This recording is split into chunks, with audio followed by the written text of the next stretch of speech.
All right, let's dive in. Today, we're pulling back the curtain on the hidden conflicts that are shaping our digital world. This isn't a war fought with troops and tanks. Nope. This is a war of data, of infrastructure, and it's happening right now, all around us, in cyberspace. I want to start with just one number, 26 billion. Just let that sink in for a second. What do you think that is?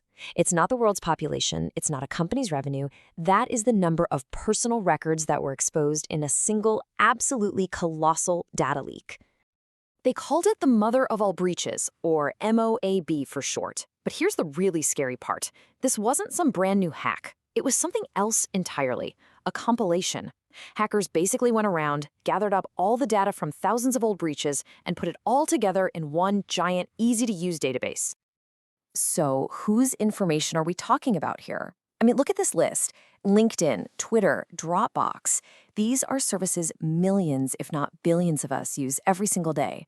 The MOAB made it terrifyingly clear that all that data we thought was maybe lost in old, separate breaches, well, it's still out there, and now it's all neatly organized for criminals to use against us. And you have to understand, this isn't just random chaos. The cyber battlefield has very clear hotspots and very specific targets. Let's just take Latin America, for example. In just the first half of 2024, the focus of these attacks is, well, it's undeniable. A staggering 55% of all cyber attack attempts in the entire region were pointed at just one country, Mexico. And what does that 55% actually look like in raw numbers? 31 billion. Billion with a B. 31 billion attack attempts in just 6 months. That is the sheer scale of the digital siege that Mexico is under, making it a major, major front line in this unseen war. But it's not just about the sheer volume of attacks. Over in Iran, the crypto exchange Nobitex got hit with a highly sophisticated strike. The hackers didn't just walk away with over $81 million. No, they leaked the platform's entire source code. That's like giving future attackers a blueprint, a map to every single potential vulnerability. So, how are they actually pulling this stuff off? The methods are constantly changing. Hackers are getting smarter, they're getting more efficient, and they're getting way more destructive. Let's take a look at the modern playbook. Let's start with ransomware. Now, you'd probably expect the number of attacks to just be going up, up, up, right? But the trend is actually a little more complicated. While the total number of attacks went down from 2023 to 2024, the impact of each individual attack shot through the roof. Think of it this way: fewer punches, but every single one is a knockout blow. And that damage, of course, has a price tag. In 2024, the average cost of a single data breach hit $4.88 million. And get this, for critical sectors like healthcare, that number explodes to over $10 million for one incident. Attackers are also getting really creative about finding new ways into our networks. And often, that new door is a device you would never, ever suspect. Your smart TV, your thermostat, maybe even your coffee maker. All these Internet of Things devices create a massive and often totally unsecured gateway for attackers to just walk right in. And the scale of this problem is just exploding. Malware attacks that target these IoT devices jumped 107% in just the first half of 2024. At the same time, we're seeing this massive surge in something called cryptojacking. That's where hackers secretly hijack your device's processing power to mine cryptocurrency for themselves. And listen, this isn't some theoretical threat. We're talking about recent vulnerabilities found in super popular products like TeslaMate and iRobot's Roomba that put sensitive user data at risk. All of a sudden, the threat isn't just to your laptop, it's to your car and to your home. So with all of these evolving threats, how are we supposed to defend ourselves? Well, the reality is our biggest vulnerability might not be technological at all. It might just be human.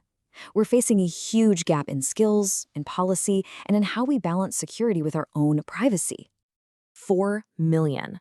According to the World Economic Forum, that's the global shortage of cybersecurity professionals. Just think about that. We are building a more connected world without training nearly enough people to actually defend it. And that shortage has a direct and, frankly, an alarming consequence. 90%. 90% of organizations reported a security breach in the last year. And a big reason why is that they simply don't have the specialized talent they need to keep up. Now, Governments are trying to respond, but their approaches are, well, they're wildly different.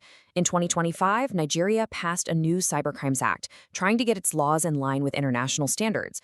Meanwhile, a really controversial reform in Mexico gave its National Guard new powers to collect data in public spaces for what they called preventative investigations. And this brings us to a really fundamental question that's being debated all over the globe, but it's perfectly captured by what's happening in Mexico. Where do we draw the line between security and surveillance? How much of our privacy are we actually willing to give up for the promise of safety? So it's really important to see that these aren't just isolated events. They're all connected points on a timeline, and together they reveal the escalating nature of this unseen war. I mean, when you connect the dots, a pretty clear pattern starts to emerge. The year starts with a massive vulnerability being exposed to everyone. Then we find out we don't have enough experts to defend against it. The consequence? A targeted, real-world siege on a country. And the response? A global scramble to legislate. This isn't just a series of events, it's a relentless cycle, and it's speeding up. And look, this isn't just a recent problem. As this report from a We Live Security points out, regions like Latin America have seen a 25% average increase in cyber incidents every single year for the past decade. This is a long-term, accelerating trend.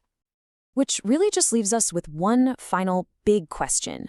In this new reality, where every single smart device, every online account is a potential doorway for an attack, what's our best defense? Is it building higher digital walls with better technology? Or is it creating a smarter, more aware, and more vigilant public?